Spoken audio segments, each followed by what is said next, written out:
आते आते देर कैसे कर दी पवन बेनीवाल जी? पहला सबसे सवाल। सबसे पहला वो कहते हैं ना, जब जागे तब सवेरा, जब जागे तब सवेरा। आते हुए लेट हो गए, कोई बात नहीं, देर आए हैं दुरुस्त आए हैं, जो लेट आए हैं उसकी वो कमी पूरी कर देंगे। पार्टी के अंदर सबसे पहले पार्टी के अंदर भी संघर्ष किया है, पार्टी के फोरम में भी बोले हैं किसानों के लिए, लेकिन हमारी बातें अनदेखी की गई, इसीलिए हम बेरसे हो गए। आपने भारतीय जनता पार्टी क्यों छोड़ी है? किसान और किसानी के लिए हमने भारतीय जनता पार्टी छोड़ी है। जो किसानों की आवाज़ है ये दबाई जा रही है, किसानों को जो काले 3 कानून बनाए हैं वो वापस नहीं ले रही, इसके लिए मैंने भारतीय जनता पार्टी छोड़ी। किसान आंदोलन पिछले 6 महीने से चल रहा है, तो अब आपको किसानी कैसे याद आई? देखो, मैंने अभी आपसे थोड़ी देर पहले जब जागे तब सवेरा, पहले तो याद तो मेरे को 6 महीने नहीं 5 महीने हो गए पूरे, आपको 150 दिन हो गए। ये 26 अक्टूबर को शुरू हुई थी, 6 महीने नहीं हुए, 5 महीने हुए, लेकिन अब भी ये मेरे को याद आ गई, ये भी बहुत है। कई बारी कुछ मजबूरियाँ होती हैं, क्यों मैं किसी पार्टी से जुड़ा था, हम आपस में पार्टी फोरम के अंदर बात करते थे, बात उठाते थे, लेकिन हमारी बात नहीं मानी गई, इसीलिए आज हमारे को खुल के सामने आना पड़ा। किसानों के समर्थन में आपने भारतीय जनता पार्टी के किस किस नेता को लिखा या बात की आपस में? मैंने सबसे बात की है जी, हमारे प्रदेश अध्यक्ष से लेके मुख्यमंत्री तक सबसे बात की है हमने, ऊपर भी हमने बात करी है। मैं सेंटर में भी गया हूँ मीटिंगों में, हमारे को कहा गया था भी किसानों को समझाओ इस पार्टी के बारे में, इस बिलों के बारे में। वो बिल जो मेरे को खुद को नहीं समझ आए तो मैं किसानों को क्या समझाऊंगा, इसलिए वो छोड़ के और मैं आज किसानों के साथ आया हूँ। आप किसी और पार्टी में जाने का क्या है? देखिए, आज तो हम एक किसानी मंच से बोल रहे हैं, और आखिर जब राजनीतिक आदमी होता है, एक राजनीतिक पार्टी छोड़ेगा तो मेरे ख्याल में वो कोई ना कोई राजनीतिक पार्टी जरूर पकड़ेगा, लेकिन आज इस मंच से बोलना वो ठीक जायज़ नहीं समझता मैं। इस मंच पे तो सिर्फ किसान और किसानी की बात करें तो बेहतर रहेगा। उसके बारे में आपने कुछ पूछना है तो आप बिल्कुल पूछिए, क्यों ये एक राजनीतिक मंच नहीं है, ये किसानी का मंच है, हमने राजनीति नहीं करनी यहाँ पे। तो पार्टी को इस्तीफा भेज दिया गया? पार्टी को इस्तीफा नहीं भेज दिया जी, मैंने बोल दिया, जब ये टीवी पे बोल दिया, आपके सामने बोल दिया। प्रक्रिया तो होती है, नहीं, वो भी लिख देंगे जी, वो भी लिख देंगे, कोई बात नहीं है। पार्टी को बता दी गया, मेरे आज जिला अध्यक्ष से बात हुई थी, उनको भी बता दिया था मैंने कि मैं प्रेस कॉन्फ्रेंस करने जा रहा हूँ, उनको पता है, सब पता है, ऊपर तक पता है। ये कोई नई बात नहीं है, ये काफ़ी दिनों से चर्चा में चल रही थी बातें, महीना 1.5 महीना हो गया इस बातों को चलते हुए, ये कोई नई बात नहीं है। किसानी की अगर बात करें तो इलाहाबाद के विधायक अभय सिंह चौटाला ने किसानों को लेकर ये अपने पद से इस्तीफा दिया, और आप भी इलाहाबाद से चुनाव लड़ चुके हैं, तो उस इस्तीफे को लेकर आप क्या कहेंगे? देखिए जी, उन्होंने क्यों इस्तीफा दिया ये तो मैं कह नहीं सकता, लेकिन जो मेरे को पता है, उन्होंने इस्तीफा किसानों के लिए नहीं दिया, क्योंकि किसानों के हाथ से उनके खुद के खून रंगे हुए मैम कांड और कंडेला कांड आपको सबको याद होगा, वो किसानों के कांड थे।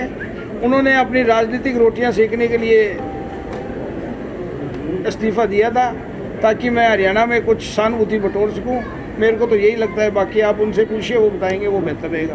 तो सर आने वाले और रूपावास में आपको कुछ पहले, थोड़े दिन पहले कांड का पता होगा, एक बुजुर्ग आदमी जब टंकी पे चढ़े हुए थे किसान, एक बुजुर्ग आदमी ने बीच में बोला था, तो उनके साथ कैसे बर्ताव किया, किसानों के साथ कैसे हमारे माननीय विधायक जी बर्ताव करते हैं, किसानों के साथ वो किसी से छिपा हुआ नहीं है। सर आने वाले उपचुनाव होंगे, तो उसमें आप इलेक्ट तो करेंगे, चुनाव तो लड़ेंगे ही, चाहे किसी भी पार्टी से लड़े, चुनाव लड़ना तो तय है।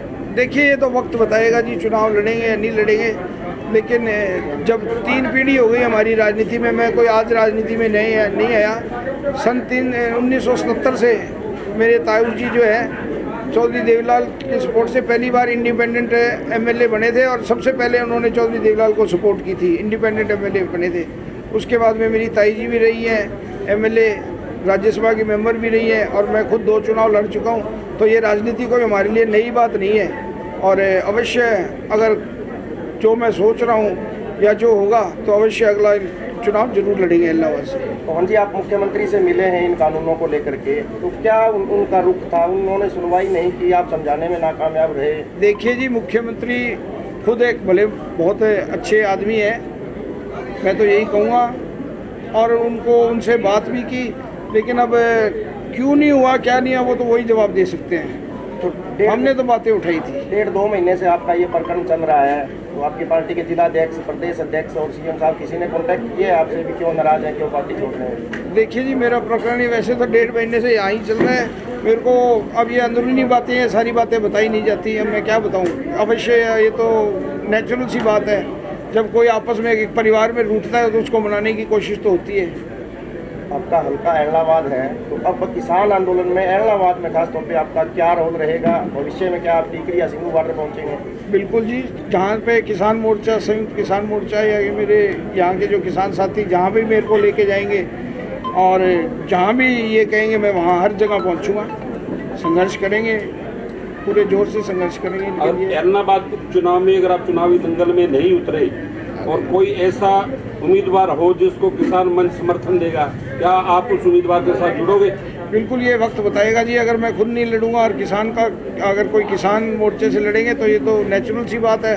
मैं अब किसान मोर्चे में जब शामिल ही हो गया तो फिर किसान मोर्चे के साथ ही जाऊँगा और किसके साथ जाऊँगा तो मेरे को पता नहीं। मेरे ख्याल में कम से कम 20 सैकड़ों साथी तो सैकड़ों ने छोड़ा है, लेकिन कम से कम 30, 50, 60 पदाधिकारी और सरपंचों ने मेरे साथ छोड़ा है। और रही जो आपने मेरे से पूछा था, मैं भूल गया, वो थोड़ा सा आपको क्लियर करना चाहता हूँ।